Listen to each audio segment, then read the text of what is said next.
I just want to do a little bit of an intro for you guys. So we have Penny Cromwell here and Sharon Hinds. So you guys actually both work here at Rogers Sports and Media. So can you tell us a little bit more about your roles here? So my role as the lead for the Rogers Sports and Media All-In is so important. It's an important initiative that really and truly complements and builds on the overall Rogers I&D strategy. In early October last year, Rogers Sports and Media launched a call for applications for $10 million in free advertising and creative services for small businesses and charities that support equity-seeking communities. We've recognized what makes us unique, and that's our national media megaphone. Yes. So we are using our assets across the country to amplify voices, opinions, and thoughts that have not always been heard in equal measure. We're focused on increasing diversity at all levels through recruitment and development, including mentorship and sponsorship programs for equity-seeking young people, building successful careers in sports and media industry. Our recruiting and hiring team just launched Win with RSM across social media to announce 100 new roles over the next few months. I'm executive assistant on the Rogers Sports and Media, and I work for the revenue ops team, and I love it. I've been with Rogers for 5 years. I've enjoyed all the opportunities and everything that's come through, but it's just amazing to be a part of like the Rogers Sports and Media team because there's so many different things that you get to be involved in. So that's just a little bit about me. It's really awesome that, Yeah. I mean, obviously you guys are so passionate about your jobs, and I started less than a year ago, but honestly, everybody that I've met, they've been here for so long, like 5, 10, 15, 20 years. And to me, that's like unheard of, but because like people are constantly switching between different companies they want to work for. But I think that says a lot about Rogers Sports and Media in general, because people love their jobs and they want to be here. So I was like, oh, this is a great place to be at right now. So obviously, you know, for people of color and women of color, especially, and it's this and specific Black women, you know, what opportunities do you think Rogers has provided both of you in terms of like career progress and building a community in this work environment? So my personal passion and lived experience always has motivated me to see change happen.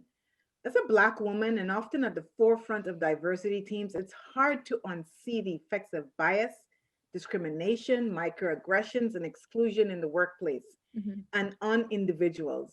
Like my ongoing passion for internal employee diversity and external community engagement really give me the energy and the courage to jump at opportunities to provide leadership for the Rogers Mosaic, the Rogers Women of Color, employee resource groups, and most recently, the Black Leadership Council.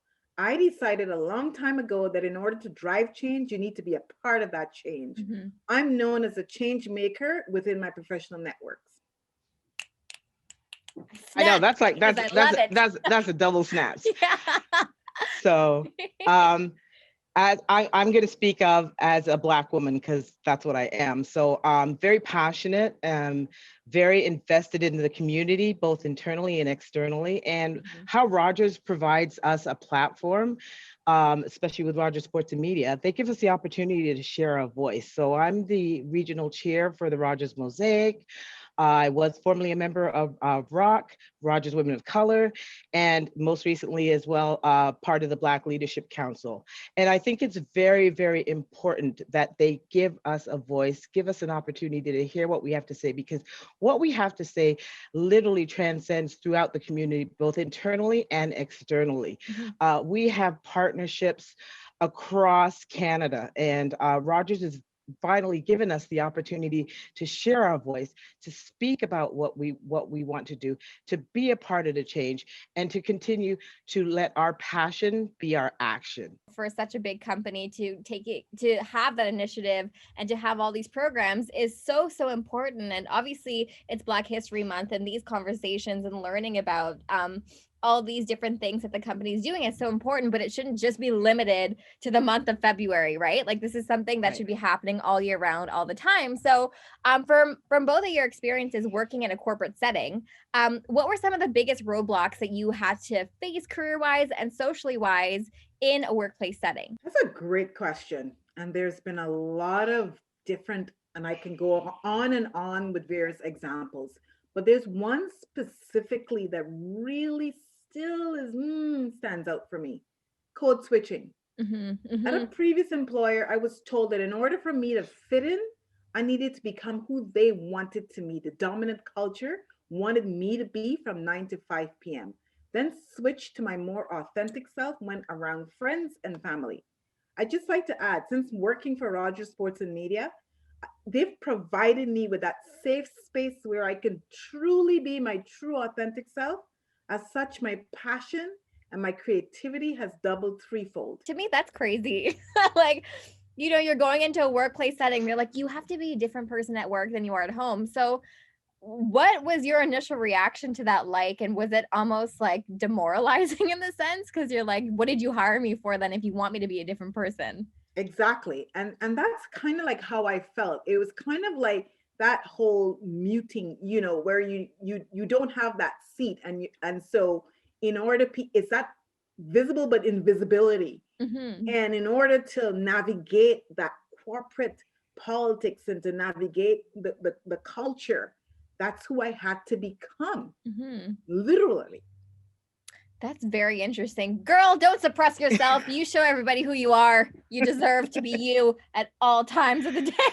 So I'm going to jump over to you, Penny. So within the corporate culture, it's always, sometimes, especially when you get to certain levels or certain, situations and stuff like that, it's seen and not be heard, right? So for me, I always, always, always stand by who I am, and I'm always authentic. I've never let anybody change who I am. What I do is invite people to ask questions and to understand who Penny Cromwell is. And if there's something that you're not comfortable with, let's have a discussion. It's always an opportunity to have a discussion. It's always an opportunity for you to be your authentic self. I believe in, and this is how I was raised, nobody can change who you are. Who I am is who I be. And that's always been my story. That's always been my mantra. And I walk in ready. I walk in letting everybody know I'm here and this is what I'm bringing to the table. That's the most important outlook that you can have in your life in general, because if you're not you for you, then what's the point, right? And, being confident in certain situations and putting your best foot forward somewhat becomes a challenge, right? So, you guys have been talking, you mentioned a little bit before about like the Rogers Mosaic Inclusion and Diversity Committee. So now I want to dive into that. Can you tell us a little bit more about that and what the main focus of that program really is? Great. Happy to jump in here. So, as the national chair for the Rogers Mosaic Inclusion and Diversity Committee, let me tell you about our journey. Our journey began in 2015 as the Rogers Visible Minorities Inclusion and Diversity team. We had a committee of 8 members for the sole purpose of supporting visible minority employee base. Today, our journey has grown. We've arrived as Rogers Mosaic with 25 plus dedicated members, committed to our mission to embrace the strength of the cultural diversity at Rogers, to create best opportunities and experiences for all of our employees and customers to make more possible. Our structure comes from talented employees across the organization from very many different ethnic backgrounds and cultures across Rogers. We have established chapters in Toronto, Brampton, Montreal, York Mills, Ottawa, Burnaby, and Calgary. Our events educate employees on cultural traditions and history through celebrations, documentaries, social media, and networking. And some of our many accomplishments include receiving the Toronto Regional Employment Community Award, and that's a mentorship award where we actually matched 100 mentors within Rogers with 100 mentees in this organization. And these are professionals who are coming into Canada from India, Pakistan, Nigeria, just, China, just coming in, and they're very talented professionals. And they just want to learn how to weave and just learn about the Canadian fabric. This is an award-winning committee. Yes. It's an award-winning committee. It's a place you got to be. It's where you got to be. No, but it's really cool to hear what you guys are doing, because it's not like a lip service thing where like, it's like a friend, like, oh, we have a diversity group and like that's that. But it's like you're actually taking action. And I really love that part you mentioned about like the mentors and the mentees, that makes a huge difference in people's lives. So I wanted to get your perspective, both of your perspectives on this. Like, how have you seen the program directly impact the experience of employees at Rogers and maybe people outside of Rogers as well? There's so many different examples, and I know Penny will give examples as well. But the one that really stood out for me is when we hosted, the Rogers Inclusion Film Festival back in September 2019, and the theme was about storytell hers through their color lens, and we invited women of color who had founded their own film festival. So Tanya Williams, who runs Real World Film Festival. You had Fabian Colas, who is, she is the founder of the Montreal Black Film Festival and Toronto Black Film Festival. And Frances Ann Solomon, who is the founder of Caribbean Tales Film Festival.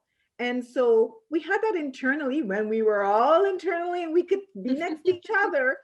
And it was a record attendance, and it was 433 people that live streamed across the organization, and we had 350 people internally, including 40 VIP guests externally, which included the Honorable Jean Augustine, as you know, who's responsible for us having Black History Month. Looking at an event like that, that takes so much time and dedication and coordination to put together something like that. It's not an easy task. So I'm going to hop over to you, Penny. What are some of the impacts that you've directly seen? So COVID-19 happens. Everyone's home. We have our huge carnival event. We have to pivot to, how are we going to do this virtually? How are we going to engage all the employees? And that's when everybody came together. It was all hands on deck. And we were able to have an outstanding, one of the largest events for Rogers, our carnival event last year in 2020, when everybody had to pivot, and we were able to cross borders to get Sherwin Winchester from Trinidad to come in, and he did interviews all over, and he was able to launch his song. It was all live. So what Rogers Mosaic does is we cross connect with everybody. So we had our AV team connecting with the Trinidad team and setting it up live in their studios. And then we even had like the Prime Minister of Trinidad saying, I want a piece of it. I want to get into it. Cool. I was so excited. And we had the opportunity to, have like the deputy mayor come in and say a few words about Carnival and tell the employees to hold on, hold strong. Yes, we all are all home doing the Carnival thing from our desk virtually, but just hold on, hold strong, because we're going to all be together. One people, we're all going to be together again. And that was like the highlight. So many, as Sharon said, but that was one of the ones where we actually awesome. had to pivot as an organization. I mean, you guys are such a strong testament to why, women of color, kick butt in a lot of these corporate and leadership settings. But for somebody, I do believe, though, a lot of people do say like, oh, it doesn't matter. Like, what difference does it actually make? So for people who have that frame of mind, have that concept in their head, what would you tell them? And how would you convince them that having strong, powerful Black women such as yourselves in leadership roles, like, why is that so important? History has shown that Black women have faced well-documented adversities, ranging from socio-economic hurdles to unconscious bias to discrimination. As a Black woman, I've used adversity to fuel my determinations, hone in on my talents, and build resilience, which is key. I believe in giving back, and I will use my success to raise the visibility of another Black woman and women of color by sharing my experiences and inspiring these women to take up the challenges of leadership. As Penny loves to say, and this is her favorite, lift as you climb. Black women in leadership really faced a lot of different challenges in the workforce than other women do. The road to success is not always comfortable, and it's not always paved really smoothly. So, I have to say honestly, challenges, but also success. And wanting to share some of the tips that I've learned along the way, and even from some of my allies as well, I want to put it out there. Learn to advocate for yourself. Penny has said this. Reintroduce who you are. Do not undersell your craft and what you bring to the table. As someone once told me, you're your own best advocate. Mm-hmm. Speak up when you get invited to the table. Very rarely Black women get included in conversations and top meetings, but when that offer is extended, it is our responsibility to speak up when invited to the table. Be a mentor and a mentee to others who look like you. I believe in passing the torch, and for the past 5 to 6 years, I've been given back by doing workshops at McMaster University for the Black engineering students, teaching them interviewing skill sets, branding, awareness. I believe in giving back. Seize opportunities to always better yourself and your career. In my own experience, I've always looked for ways to make myself more marketable and to be the go to person. I'm always open to work on new projects at work because the more you learn, the more you know, and the more indispensable you come. That was another Passion. That's another. another finger snap. Telling you, we're having like a spoken word session here. Woo, woo. I need a drink of water. So for me, I'm just going to extend off of Sharon's passion. So I remember having an opportunity to be in a conversation with some ELT, and it was right after the George Floyd situation. And the questions was like, how can we help? What can we do? How can we be there for you? Mm-hmm. And one of the things that I said I'm very passionate about was I want to be able to go into a room, sit at a table and see somebody that looks like me, that will see me, that will understand me. And I'm so proud that they're small steps, Mm-hmm. but we have a Sharon Hinds in the all-in director position. You know what I Mm-hmm. mean? So we got to give them a round of applause because it takes time to make that. I am very, very passionate as a single mother with a former Canadian track and field athlete.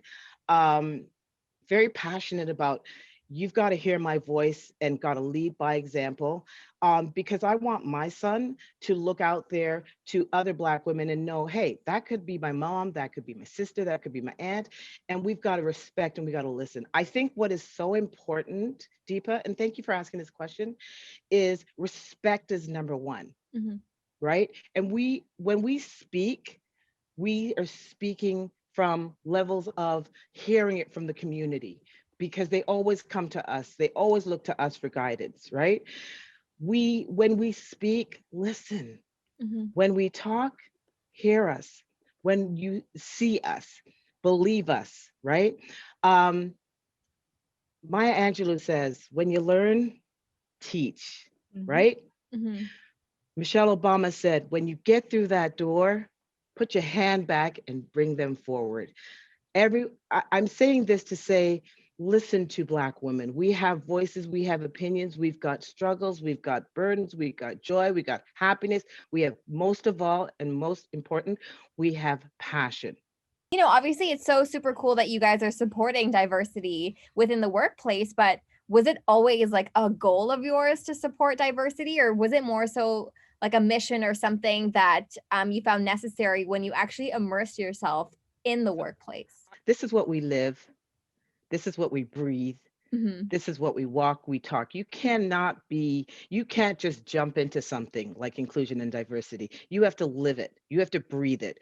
We are both very active in the external community. And Mm-hmm. that's why we have the opportunity to bring in people like Honorable Jean Augustine, who we could pick up the phone and call her and say, can you give us some guidance? Mm-hmm. Can you give us some lessons? We're invested in the community. This is something that for me personally, I have lived it. I walk it, I talk it, my community services, things that I've done in the community and internally, you have to have that passion. You have to live it. So you can't just go into it. You've got to live it. You know, I grew up in a multicultural environment from a child. As we mentioned earlier, I was born in Guyana. And as such, diversity is embedded in my DNA. And as a hiring manager, I've always intentionally hired diverse talent. And I'm passionate about mentoring and coaching and volunteering my time in various ethnic communities. I believe that promoting inclusiveness and diversity within the workplace is one of the best ways we can foster an open-minded global company culture? Over the past year, of course, like the Black Lives Matter movement has been at the forefront for quite some time now. So within the workplace setting, what reaction have you seen to the movement? And has there been like a significant shift or change in the workplace in like a positive manner? And if so, has it been consistent? The 2020 protests dealing with anti-Black racism, racial inequality, not just within the Black community alone, but Indigenous as well, and the Chinese communities and the LGBTQ plus communities as well. So what did we see? A lot of corporations trying to make greater efforts to consciously bring in different voices and backgrounds and ages and genders and cultures into the workplace.